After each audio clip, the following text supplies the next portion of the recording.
Bismillahirrahmanirrahim. Assalamualaikum warahmatullahi wabarakatuh. Salam sejahtera bagi kita semuanya.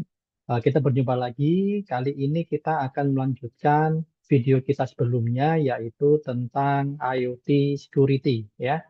Pada video ini saya akan menjelaskan tentang OWASP, IoT Top 10 Risk. Ya. Jadi ini ada semacam apa ya?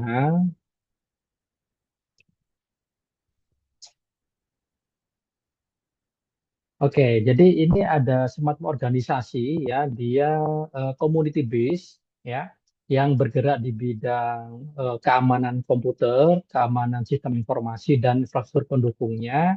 Dia mengeluarkan IoT Top 10 Risk. Jadi ada 10 top resiko yang bisa berdampak kepada perangkat IoT kita. Jadi bagi yang Anda sebelumnya belum menonton video saya tentang penjelasan kira-kira bagaimana sih bahayanya IoT yang dihack ya, Anda bisa menonton video saya sebelumnya. Baik, ini adalah ada 10 hal ya yang diidentifikasi sebagai eh, salah satu atau mungkin lebih dari satu hal yang mungkin terjadi pada perangkat IoT kita disertai dengan resikonya ya. Baik, saya akan menjelaskan satu persatu. Ini sumbernya saya ambil dari OWASP IoT Top 10 dengan update 2024. Anda bisa klik source-nya ada di sini ya. Oke, yang pertama adalah weak guessable or hard-coded password ya. Jadi pada perangkat IoT kita pada umumnya ya, itu passwordnya itu lemah atau bisa ditebak atau bahkan hard-coded ya. Biasanya apa sih admin-admin ya atau root-root ya atau root admin dan sejenisnya.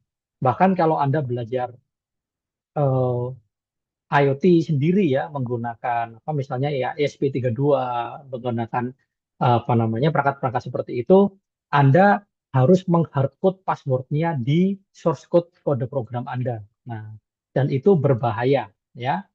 Jadi dengan password-password yang default tadi itu memang memudahkan siapapun dalam hal ini Anda ya sebagai pemilik IoT-nya untuk mengakses sistem Anda. Tapi di sisi lain juga akan memudahkan malware ya seperti yang kasusnya pada Mirai botnet yang sudah saya jelaskan pada video selanjutnya sebelumnya kemarin ya. Jadi si Mirai tadi bisa menguasai perangkat IoT dan cara dia melakukan scan terhadap perangkat-perangkat IoT yang ada di jaringan tersebut, kemudian dia membrute force ya username dan password menggunakan word list yang berisi username dan password yang common ya, yang mudah dijumpai. Oke, ini contohnya sudah saya jelaskan pada video sebelumnya. Oke, yuk kita langsung saja. Poinnya adalah seketika Anda memiliki perangkat IoT, segera ubah passwordnya yang unik ya. Jadi change on first boot password ya. Jadi ketika Anda menyalakan untuk pertama kalinya, biasanya pada beberapa perangkat Anda akan diminta untuk mengubah passwordnya. Segera ubah passwordnya dengan yang unik. Jangan biarkan menggunakan password yang default. Dengan asumsi misalnya, Pak, kan perangkat ini ada di network saya sendiri gitu kan. Berarti kan yang akses hanya saya gitu ya. Itu belum tentu ya. Seperti sekali lagi kasusnya Mirai botnet. Berikutnya, insecure network services ya. Jadi seperti yang sudah saya jelaskan pada video saya sebelumnya bahwa di IoT itu dia punya 4 layer ya. Yang bawah sendiri itu sensor dan aktuator, atasnya itu ada network layer. Di sana adalah tempat pengiriman data ya. Nah, di sana data dikirimkan dari perangkat IoT Anda ke pengolah datanya. Biasanya ada di server.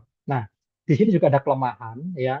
Misalnya jalur pengiriman datanya itu menggunakan protokol-protokol yang tidak aman, unencrypted web service seperti telnet misalnya untuk remote aksesnya, atau HTTP untuk pengiriman datanya berbasis web mungkin, atau RSTP dan lain sebagainya.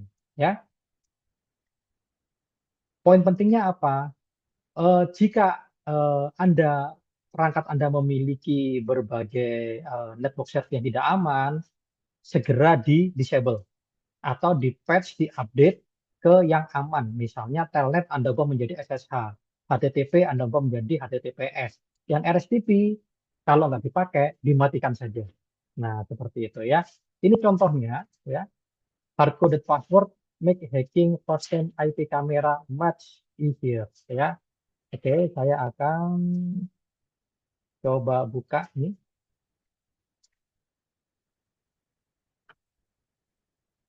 Oke, kelihatan nggak nih? Sebentar, saya akan reshare browsernya. Nah, oke ya. Jadi di sini eh, researcher ya, ini ada apa namanya orang-orang yang memang mereka peneliti di bidang security itu menemukan kelemahan pada IP cam dengan brand Foscam C2 dan Opticam i5 HD. Ya, itu mereknya yang beredar di masyarakat. Apa kelemahannya? Kelemahannya nih banyak sekali ya. Insecure default credential, hard-coded credential, hidden augmented telnet functionality, dan seterusnya. Nah, ini efeknya bagaimana? Ya, tentu saja efeknya orang-orang yang paham tentang kelemahan-kelemahan ini, dia bisa memasuki sistem dari IP cam ini, sehingga dia bisa mengambil record dari video Anda, kemudian bahkan dia bisa menggunakan ini menjadi zombie, ya, yaitu nanti bisa diperintahkan untuk menyerang ke satu server seperti pada kasusnya Mirai botnet. Oke, jadi seperti itu ya bahayanya. Kita lanjutkan. Nah, insecure ecosystem interfaces ya. Nah, tadi kan kita udah bahas tentang network service-nya. Nah, untuk pengiriman datanya itu biasanya menggunakan protokol API pada umumnya ya, umumnya protokol API ya. Kemudian eh, nanti bisa jadi ada aplikasi mobile atau aplikasi web yang berhadapan dengan usernya, yang mana ini tidak aman ya. Contohnya di sini, ini ada Samsung Smart Home ya. Di sini dia punya kelemahan. Coba kita lihat beritanya.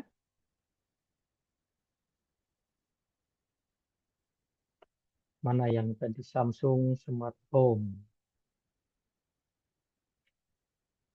Nah, oke, di sini para peneliti, di sini penelitinya bukan peneliti abal-abal ya. Ini dari University of Michigan dan Microsoft ya. Jadi di sini dia menemukan celah keamanan untuk smart home Samsung ya. Nah, dengan celah keamanan ini mereka bisa mengendalikan si smart home itu. Nah, ini yang berbahaya. Dari mana celah keamanannya? Nah, ini mereka menemukan, nah ini Android aplikasi, ya, aplikasi Android yang digunakan untuk mengkontrol smart device-nya tadi, itu dia menemukan certain code. Ada beberapa kode yang seharusnya dia rahasia, tapi tidak diamankan. Sehingga bisa di sniffing, ya, bisa di sniffing trafficnya, kemudian bisa dimanipulasi trafficnya. Nah, ini berbahaya, ya. Cuman di researcher ini dia tidak menunjukkan aplikasi namanya apa agar tidak disalahgunakan oleh hacker-hacker yang lain. Ya, nah ini sangat berbahaya sekali. Oke, kemudian kita lanjutkan materi kita lagi. Nah, apa poinnya? Poin pentingnya adalah Anda kan sudah belajar API ya. Nah, di sana ada juga belajar secure coding ya di mata kuliah pemrograman itu harus diaplikasikan terutama ketika Anda berkomunikasi dengan dunia luar ya. Contohnya di sini berkomunikasi mengirimkan data kepada back-end-nya atau dari back-end ke mobile app atau web app-nya. Nah, ini semuanya harus menggunakan protokol yang aman. Kemudian least privilege scope, ya, hanya berikan hak akses yang dibutuhkan user. Nggak usah aneh-aneh. Jangan semuanya dikasih admin, ya. Cukup misalnya, oh si user ini dia hanya perlu read only, ya sudah, berikan dia akses read only, hanya pada beberapa data saja. Oh misalnya user yang ini dia boleh menambahkan pengguna. Nah, maka dia boleh dikasih akses untuk insert atau update. Nah, seperti itu ya. Jadi tidak semuanya user diberikan akses yang full kepada sistemnya. Oke, selanjutnya lack of secure update mechanism. Nah, ini juga sudah saya jelas sempat saya singgung di video saya sebelumnya ketika membahas tentang hacking mobil Jeep Cherokee ya. Nah, jadi di sana saya jelas bahwa si hackernya dia mengupdate firmware-nya V850 controller. Nah, hal yang sama juga terjadi di sini. Ini targetnya adalah Xiaomi. Xiaomi apa namanya? Apa ini? Otopet ya. Nah, ini jadi di update untuk perangkat ini ya itu tidak diamankan. Jadi tidak ada autentikasinya.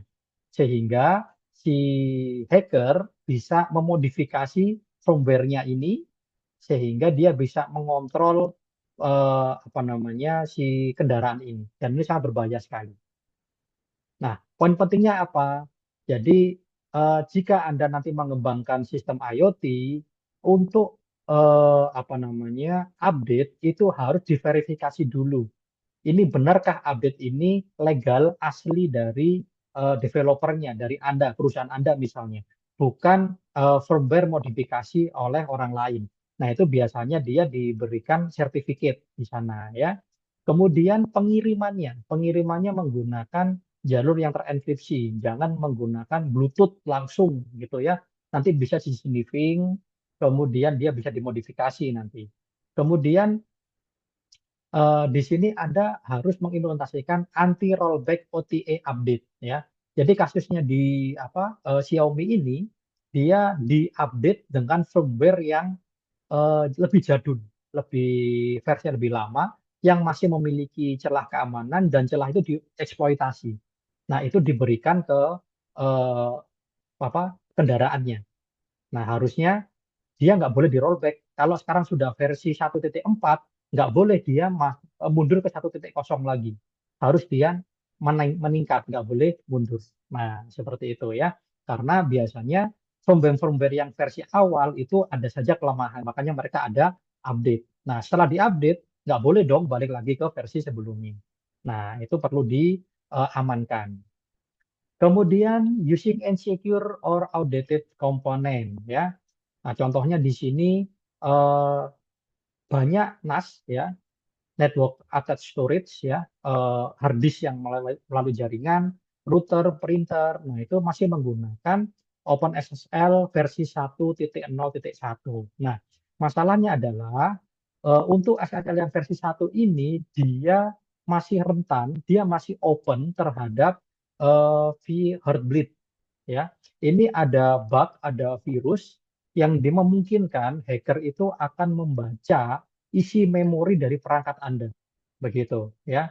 Jadi ini melalui pintu OpenSSL yang dia punya kelemahan. Harusnya bagaimana? Ya harusnya diupdate ya. Untuk versi setelah ini sudah aman, tapi masih banyak perangkat-perangkat yang tetap menggunakan protokol OpenSSL 1.0 ini yang masih rentan. Maka poin pentingnya apa? Jadi Anda harus memaintain software bill of material. Jadi harus di-maintain, nggak boleh kita pengadaan kemudian setelah dipasang ya sudah, nggak diurusin lagi ya. Jadi harus tetap diupdate. Ketika ada update, diupdate. Kemudian kita lakukan pengecekan secara berkala ya. Kemudian misalnya perangkat Anda banyak, nah itu biasanya untuk brand-brand besar dia itu ada automatic update-nya. Anda bisa menyalakan fitur itu. Tapi hati-hati juga terkadang ada beberapa kejadian update yang diberikan oleh produsen itu justru memiliki celah keamanan. Nah, jadi hati-hati dulu. dicoba dulu update-nya di satu perangkat. Kalau sudah oke, aman, dipastikan aman, nggak ada celah keamanannya, Anda ada fitur-fitur barunya produksi semua, baru Anda jalankan update ke semua perangkatnya. Oke ya, jadi bukan yang penting pengadaan setelah itu dibiarkan. Nah, itu nggak boleh. Oke, kemudian lack of a proper privacy protection ya. Nah, ini ada kasusnya nih Ring. Ini ada CCTV ya. Nah, di sini eh, CCTV, kemudian dia smartwatch, kemudian smart home. Nah, seperti itu dia kan merekam aktivitas kita sehari-hari. Nah, itu harus diamankan datanya ya. Nah, pada kasus ini si pegawainya Ring ini yang produsen CCTV ini dia bisa mengakses semua video customernya begitu ya.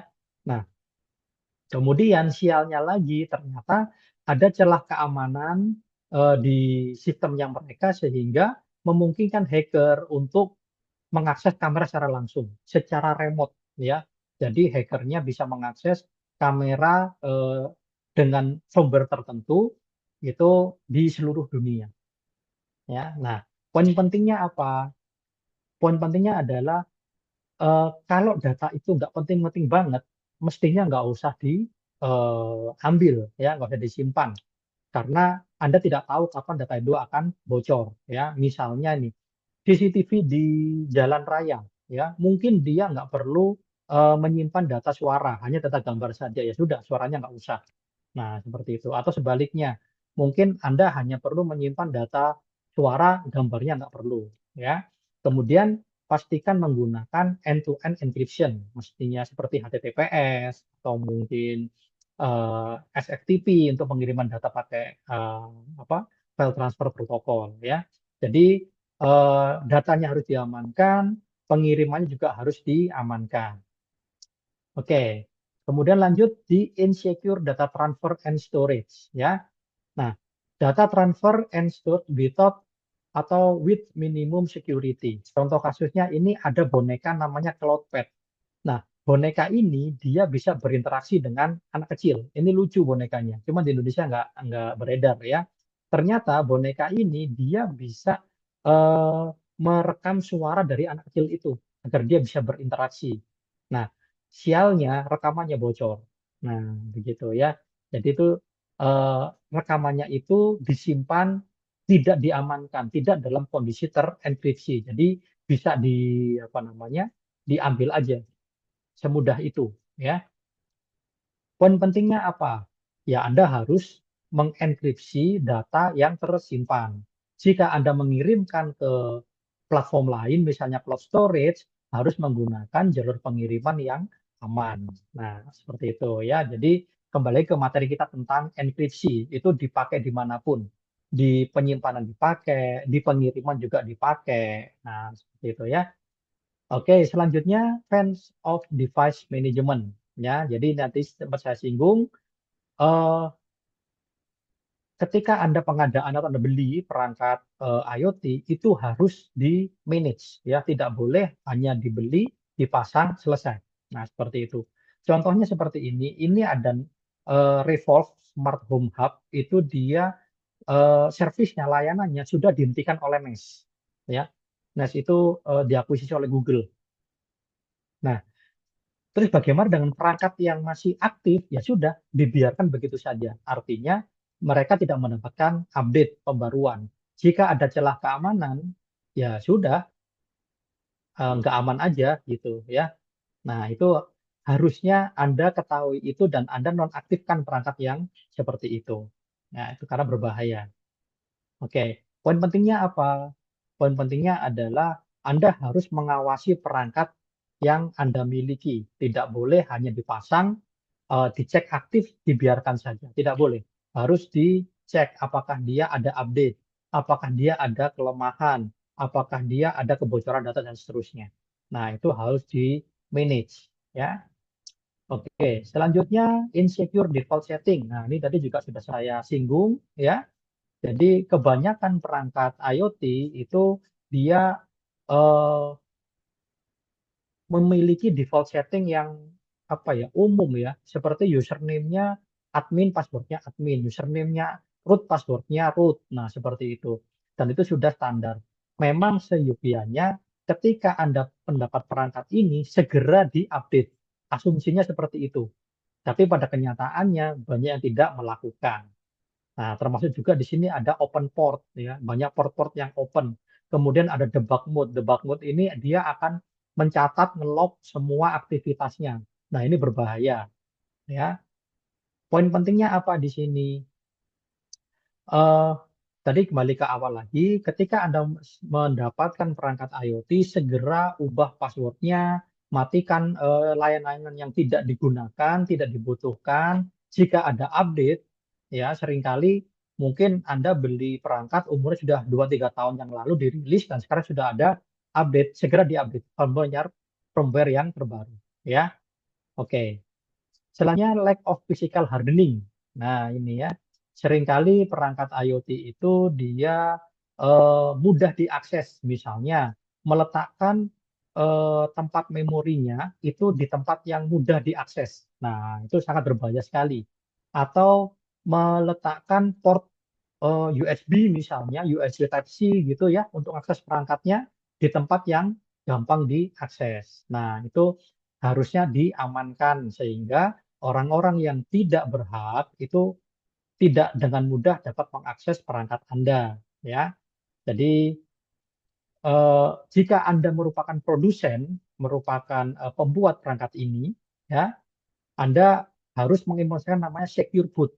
Jadi booting itu hanya dilakukan melalui sistem operasi yang dikenali oleh perangkat Anda.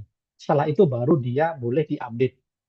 Nah, kemudian kalau ada port-port yang open harus ditutup, harus dihilangkan, ya. Dan jangan lupa dipasangkan segel, ya, sehingga terutama di baut-bautnya itu, sehingga kalau ada yang buka akan ketahuan. Oke, kesimpulannya adalah sebenarnya hanya ada tiga masalah besar, ya. Yang pertama secure by design, ya. Jadi Anda harus mengamankan perangkat Anda by design sejak awal, sejak perangkat itu dibuat. Jika Anda produsen, jika Anda konsumen, maka Anda harus segera mengamankan perangkat Anda begitu Anda dapatkan, yaitu dengan cara mengganti passwordnya, mematikan service yang tidak digunakan, dan mengupdate dengan firmware yang terbaru. Nah, itu secure by default. Dan yang terakhir, secure through life cycle. Setelah Anda mendapatkan perangkat ini, maka Anda harus tetap memanage, Anda harus tetap memonitor. Jika ada update, diupdate. Jika ada kebocoran data, keluarkan dari jaringan Anda, dianalisa lebih lanjut, ya.